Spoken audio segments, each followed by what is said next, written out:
मेरा नाम खुशी है। मेरे पापा का नाम माजिद है। मेरी एज 19 साल है और मैंने अपनी मर्ज़ी से शादी की है। तो मेरे घर वाले इस चीज़ के अगेंस्ट हैं, तो हमें सिक्योरिटी चाहिए। इसलिए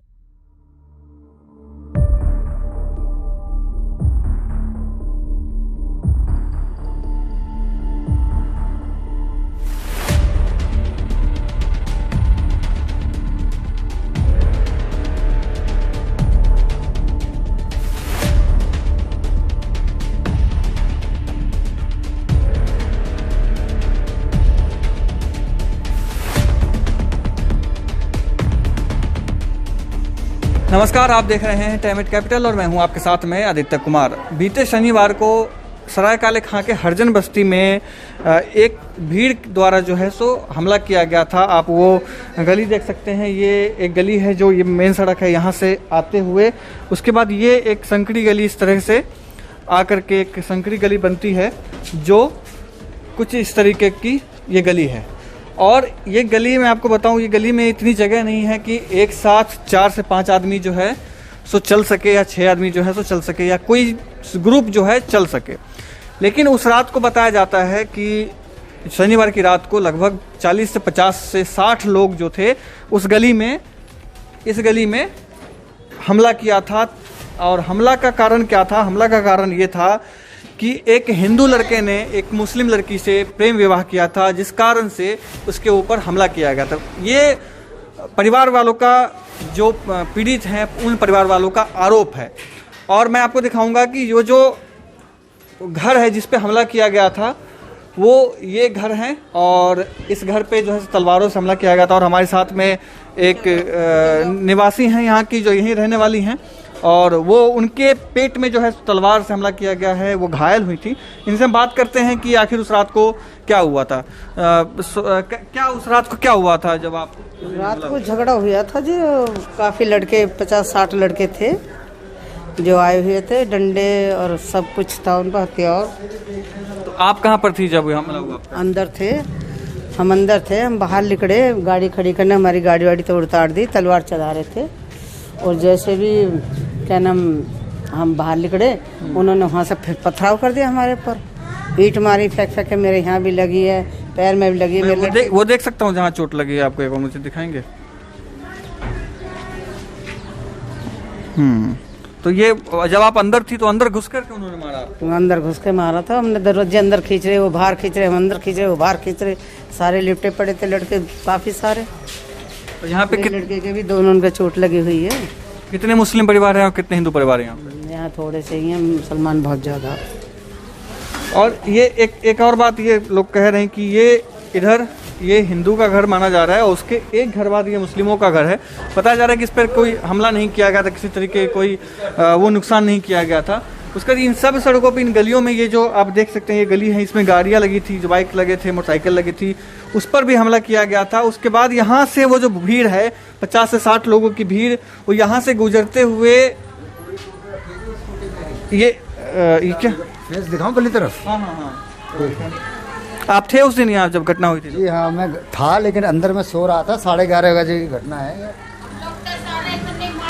सारे बच्चे नीचे आ गए थे, लेडीज भी, ये भी।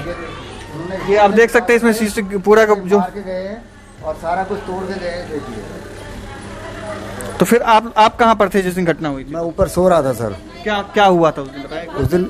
उस दिन ये हुआ था, ऐसा कुछ नहीं था। अचानक लोग आए और उन्होंने पहले अगली गली में, फिर बाद में इस गली में इस तरह से करा और गाड़ियों को गिराया। आदमी अगर नज़र नहीं आए, मेरे भतीजे को तलवार लगी थी, जिनके हाथ में अभी पट्टी है, उनका मेडिकल जीवन हॉस्पिटल से हुआ है। हमारी भाभी जी को तो चाकू लगा है, उनके यहाँ पे आप देखोगे निशान होगा, और उनके बेटे के ईंट लगी है। ये यहाँ से पथराव करने के बाद में फिर इन लोगों को भगाया गया है। उसके बाद में थोड़ा सा फिर पुलिस को कंप्लेंट करी है, तब लोग ये आए हैं। भाई दिहाड़ी मजदूरी करने वाले लोग हैं, इनको काम पे तो जाना पड़ेगा। सुरक्षा कौन करेगा? इनके बीवी है, बच्चे हैं, सब लोग हैं। तो इस तरह से तो हिंदू मुस्लिम का फसाद हो जाएगा। है, गलती करी है, चलो। आजकल हमारे मोदी जी ने रूल एक्ट ऐसा बना रखा है कि कोई भी किसी से शादी कर सकता है, तो इस आधार पर उन्होंने कर लिया, तो इसमें क्या बुराई है? अभी इसमें कोई किसी कास्ट का हो, गुजर हो, भंगी हो, वाल्मीकि हो, या कोई मुसलमान हो, इससे क्या फ़र्क नहीं पड़ता। दोनों राजी, तो क्या करेगा काजी? तो ये बाकी लोगों को परेशान करे जा रहा है। अभी डर लग रहा है आपको? हाँ जी बिल्कुल डर लग रहा है। क्यों नहीं, ये मेरे घर में कोई है ही नहीं, मेरे पास तो सिर्फ 4 लड़की हैं और ये मेरा वाइफ है। मैं किससे लड़ूंगा, बुजुर्ग आदमी हूँ। उसके बाद यहाँ से उत्पात मचाते हुए जो वो भीड़ थी, वो मॉब थी, वो यहाँ से निकलते हुए फिर ये गली, एक जो इस गली से भी संकरी गली है, इस गली में होते हुए, यहाँ से इस गली में होते हुए जो है, फिर मैं आप कहूँगा कि ये कैमरा आप देखते रहें, ये गली जिसमें आप देख सकते हैं कि एक साथ जो है 4 आदमी चल भी नहीं सकते। इस गली में होते हुए आप इस गली में फिर आते हैं वो जो भीड़ थी, और ये है सुमित का घर। जो सुमित था, जो जिसने प्रेम विवाह किया था, जो युवक था, 22 वर्षीय युवक है वो, ये है उसका घर। उसके घर पे हमला किया गया। यह बताया जा रहा है कि ये इसका जो कूलर था, ये कूलर जो है, इस पे आप देख सकते हैं कूलर तोड़ा गया। इस पे बहुत सारे गमले रखे हुए थे, जिस गमलों को तोड़ा गया। उसके बाद इसके बाद छत पर भी जो है उस पर नुकसान किया गया। और ये जो पूरा का पूरा गली है, इस गली में जितनी गाड़ियां लगी थी उस गाड़ियों पर भी हमला किया गया था। हमारे साथ मौजूद हैं सुमित के पिताजी हैं, और हम उनसे जानते हैं कि आखिर उस रात को हुआ क्या था, या शादी से पहले किस तरीके का माहौल था। सबसे पहले तो ये बताइए कि जब उस रात को जब ये घटना हुई, यानी शनिवार को जब आपके घर पे तोड़फोड़ किया गया था, तो क्या आपको अंदाजा था कि इस तरह की घटना होने वाली? नहीं, मेरे को तो अंदाजा था कि जब वो थाने पे इतनी बदतमीजी कर रहे थे, इतने लोग हमारे पीछे लगे हुए थे, हमें लग रहा था कि शायद हमारा यहीं पे कोई हत्या ना कर दे। हमने पुलिस को भी इन्फॉर्म किया कि सर इनको समझाओ यार, इतने गालियां वाली बक रहे हैं। तो हमने जैसे ही जल्दी से वहां से निकलना चाहा, तो हम 10:30 बजे करीब वहां से अपने बच्चों को लेके निकले हैं पुलिस सिक्योरिटी के अंदर। पुलिस ने हमें छोड़ा, इतने में हम मतलब डीएनडी पार भी नहीं किया था, इतने फोन आ गया सुमित के पास कि भाई वो घर पे कॉलोनी में तुम्हारे घर को सारा तोड़ दिया है, और गमले समले सब, और कॉलोनी के लोगों को मारा है हमारी के, और सबके पूरे गाड़ियां डैमेज कर दिए। और जो कोई मिल जाता, 4-5 बंदे मिले थे, उनको उन्होंने इतनी बुरी तरीके से जख्मी कर दिया कि हत्या की नौबत आ जाती। चाकू मारे हैं, हाथ काट दिए, बड़ी मुश्किल से जान बचाई। लोगों ने कुंदियां बंद करी, फिर ऊपर से गमले फेंके हैं जो कि वो आग लगाने के लिए तैयार थे गाड़ियों में, उससे बड़ी मुश्किल से जान बचाई है। फिर पुलिस की कार्रवाई शुरू हुई है बाद में, आधे 1 घंटे बाद। तो शादी, जिस दिन शादी हुई थी उसी दिन ही हमला हुआ था? उसी दिन शादी तो 17 को हुई थी, 20 को उनको थाने में, सलेट कॉलोनी थाने में एसएचओ के सामने पेश किया गया था। उनके बयान लेने थे ना, भाई तुमने अपनी मर्जी से किए नहीं किए। तो वो बयान देने के बाद उसकी मम्मी से मिलाया, पापा से मिलाया। उसके बाद उन्होंने कहा भाई अब तुम, अब लड़की ने साड़ी वाड़ी दिखा दी है शादी के, आप लड़के वाले के साथ जाएगी लड़की, और आपके साथ नहीं जाएगी। और वो हम जैसे गए हैं वैसे ही तुरंत उन्होंने हमला कर दिया। उन्होंने सोचा कि शायद हम इस घर में आएंगे, तो उन्होंने आते ही सारा देखो पूरा तोड़ ताड़ दिया, पूरा घर को चटका दिया है, ऊपर से नीचे पूरे कॉलोनी में आतंक मचाया उन्होंने दब के।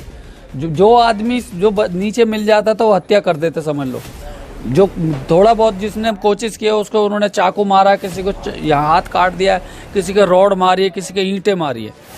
उनको लगा कि जब वो प्रशासनिक व्यवस्था से बाहर जाएंगे, प्रशासनिक तरीके से बाहर जाएंगे, तब उन्होंने हमला कर दिया। उन्होंने सोचा कि वो थाने वाले तो वहीं पे हैं, हम यहाँ आएंगे तो हम उनको अपनी मर्जी से मारेंगे या मर्डर कर देंगे। तो उन्होंने यही सोच के हमला किया। फिर एक सुलेमान की लड़की है जो सबीना है, सारा करा धरा उसी का है। उसने पूरा सपोर्ट किया। वहाँ पे थाने पे भी गालियां बक रही थी, और वो कह रही थी काट देंगे और खून की होली खिलाए देंगे तुम्हारे को, आपके रंग से होली नहीं खेल पाओगे, तुम्हें खून से खिलाएंगे अब। हाँ जी, डर तो लगता ही है, जब ऐसा हो जाता है तो डर तो लगता ही है। और अभी कैसा लग रहा है? अभी जब पुलिस जो है कि पुलिस है तो अच्छी तरह से हम सो भी रहे हैं, खा भी रहे हैं, और जब पुलिस चली जाएगी तो डर तो लगेगा ही। और फिर अभी ऐसा है कि सबसे पहले है कि फिर मेरे बच्चे आ जाने चाहिए यहाँ पे, कोई डर वाली बात नहीं रहनी चाहिए। तो जब आप शादी से पहले एक बार कोशिश किया था कि उनके परिवार से बात? उनके घर गए थे, हमने बोला था कि अपनी लड़की की शादी कर दो भाई, जो बच्चे दोनों खुश है तो हमें क्या परेशानी है। कहने लगी नहीं, गाली उतार देने लगी इनको सबको। ये हमारे जो हस्बैंड है भी गए थे, और हमारे बच्चे सब गए थे। उन्होंने बोला कि हम बिल्कुल नहीं करेंगे तुम्हारी जात पात को लेके, उल्टा सीधा मतलब बोला, जो बोला गया उनसे। जात पात को लेकर क्या बोला? उन्होंने बोला कि तुम वाल्मीकि हो, तुम झाड़ू लगाते हो, 2-2 रुपये पे काम करते हो। हम भी, इन्होंने बोला कि ठीक है मत करो, नहीं कर रहे तो फिर अपनी लड़की कहीं और कर दो। उन्होंने कोई कोशिश नहीं करी। अब उन्होंने शादी कर ली, अब इतना बड़ा हंगामा कर रखा कि कहते अगर यहाँ पे आ गए ना वो दोनों तो उन्हें काट देंगे। और उस दिन इसी इरादे से आए कि वो यहाँ पे लेके आए, मेरे घर पे हमला होता, चलो सामान टूट जाता कोई नहीं, मेरे बच्चे मारे जाते अब क्या होता बाद में। और वो अभी भी यही कहते हैं कि मतलब अगर यहाँ पर आ भी गए ना वो तो हम छोड़ेंगे नहीं, ये बोलते हैं। मोहल्ले वालों का साथ अभी मिल रहा है कि नहीं आपको? मोहल्ले वालों को पूरा साथ है, मोहल्ले से हमारे साथ है, पुलिस से हर चीज से हमें बहुत सुविधा मिल रही है, हर चीज सबसे सब हमारे साथ है। घटना के बाद बहुत बड़ा सवाल उठता है उन नेताओं पे, उन लोगों पर जो भीम और मीम की एकता की बात करते हैं, यानी दलित और मुस्लिमों की एकता की बात करते हैं। ऐसे सिचुएशन में जब एक दलित लड़का, दलित युवक जो है सो अगर किसी मुस्लिम लड़की से शादी करता है, उसके घर पे हमला करना कहाँ तक जायज़ ठहराया जा सकता है? इस तरह की घटना से क्या समाज में विखंडन का जो एक स्थिति होती है, विखंडन की जो एक स्थिति है वो उत्पन्न नहीं होती? देश और दुनिया की तमाम बड़ी खबरों के लिए आप देखते रहिए टाइम एट कैपिटल।